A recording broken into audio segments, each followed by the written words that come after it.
नरेंद्र मोदी इस समय इकलौते ऐसे नेता हैं जिनका इंतजार सभी को होता है, अमेरिका जैसे पावरफुल देश को भी। सत्ता पक्ष के लोग हों या फिर उस देश में विपक्ष के नेता, सभी के लिए नरेंद्र मोदी ही बॉस हैं। अमेरिका में भारतीय मूल के वोटर भी बड़ी संख्या में हैं। इस वजह से भारत और भारतीय प्रधानमंत्री का इस समय दौरा भी अपने आप में बेहद महत्वपूर्ण है। अमेरिका में करीब 50 लाख भारतीय मूल के लोग हैं। ये अमेरिकी आबादी के लिहाज से महज 1.5% ही सही, लेकिन काफी प्रभावशाली है। अमेरिका में 60% होटल्स के मालिक इंडो अमेरिकन हैं।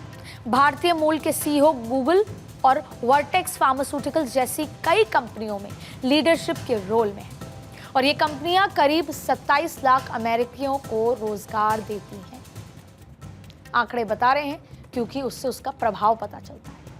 आर्थिक और सामाजिक तौर पर काफी पावरफुल होने की वजह से छोटा सा तबका अमेरिका की राजनीति पर सीधा बड़ा असर डालता है। इसीलिए प्रधानमंत्री मोदी का भारतीय समुदाय के लोगों से 22 तारीख को होने वाला संवाद भी काफी अहम माना जा रहा है। तो वहीं दुनिया ये भी सुनना चाहती है कि यूएन के फ्यूचर समिट में प्रधानमंत्री मोदी क्या बोले।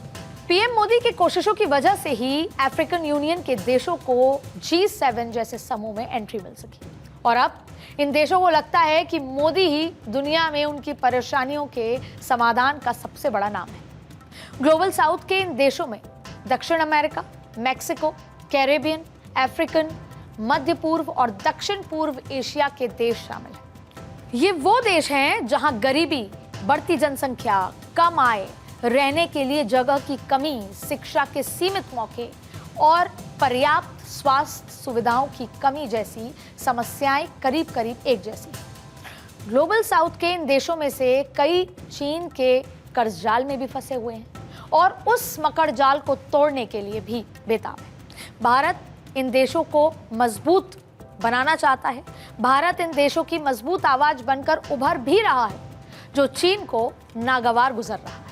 अब तक voice of the global south summit के 2 सत्र भारत आयोजित कर चुका है, जिससे चीन ने दूरी बना ली और यूएन में पीएम मोदी के कहे शब्दों पर इन देशों ने भी कान लगा रखे, क्योंकि भारत की वासुदैव कुटुंबकम की नीति में ना कोई बड़ा है ना कोई छोटा, सब बराबर हैं और सब एक परिवार की तरह ही है। तो पीएम मोदी के इस अमेरिकी दौरे को लेकर पूरी दुनिया में कौतूहल है और अगर प्रधानमंत्री नरेंद्र मोदी रूस यूक्रेन जंग का समाधान निकालने में कामयाब रहे तो यकीनन वर्ल्ड ऑर्डर में भारत की रैंकिंग नंबर 1 पर होगी।